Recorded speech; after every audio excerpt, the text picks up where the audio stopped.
बना लए बहिना शिवा के गुरु बना लए बहिना शिवा के गुरु बना लए बहिना शिवा के गुरु बना लए बहिना शिवा के गुरु।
जब सच्चा दिल से मान ले लाल साड़ी वाली गुरु बहन जरा खड़ा होके बनावा।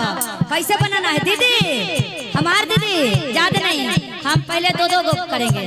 और झूम के कहना है। और भैया दीदी के क्या बात है काजल, तनी दीदी के इन दीदी के खड़ी करो। कहना है आज कल करही में बीती है समैया,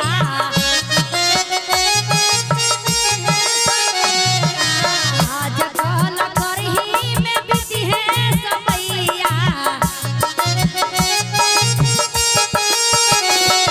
बना लए बहिना शिवा के गुरु बना लए बहिना शिवा के गुरु बना लए बहिना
के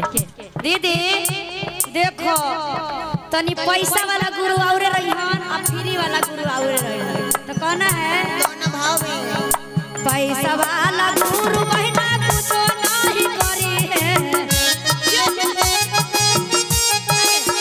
पैसा वाला गुरु बहिना कुछो नहीं करी है फ्री वाला गुरु बहिना जीवन सुधारी है फ्री वाला गुरु बहिना जीवन सुधारी है बना लाए बहिना शिवा के गुरु बना लाए भैया शिवा के गुरु बना लाए बहिना शिवा के गुरु जय हो झुमके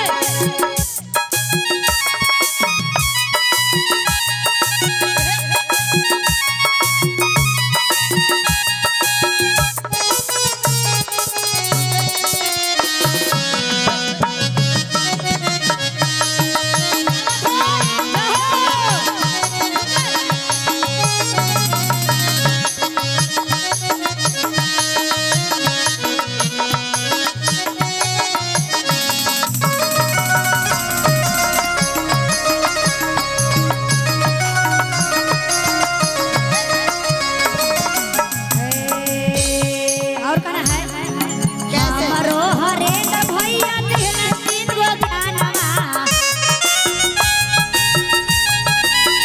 हमरो दिलवा दीदी राह बदलैलो हमरो हरे न भैया तीन गो गाना हमरो दिलवा दीदी राह बदलैलो बना लाए भैया शिवा के गुरु बना लाए बहिना शिवा के गुरु बना लाए भैया शिवा के गुरु जय हो क्या बात है सुन गए कम से कम ताली बजाओ जय हो क्या बात है लाल साड़ी वाली दीदी लाल साड़ी वाली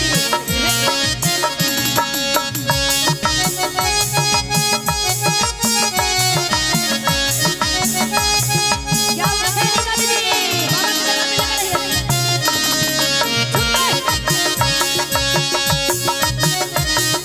जय हो बाबा रीता दीदी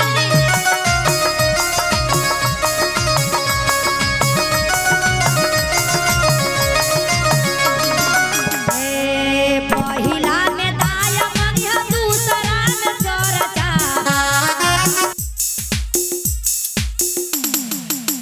पहिला में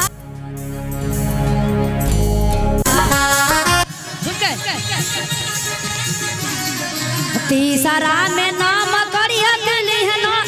तीसरा में नाम शिव करिया पर नाम तीसरा में नाम शिव करिह पर नामवा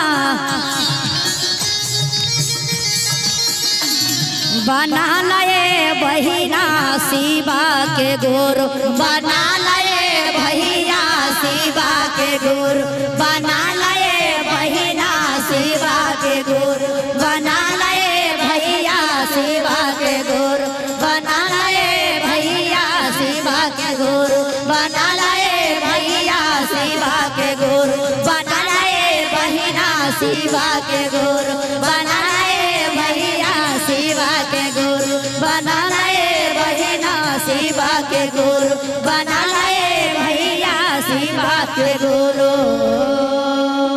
तो प्रेम से बोलिए शंकर भगवान की हर हर महादेव की हमारे अनीता गुरु वाहना की हर हर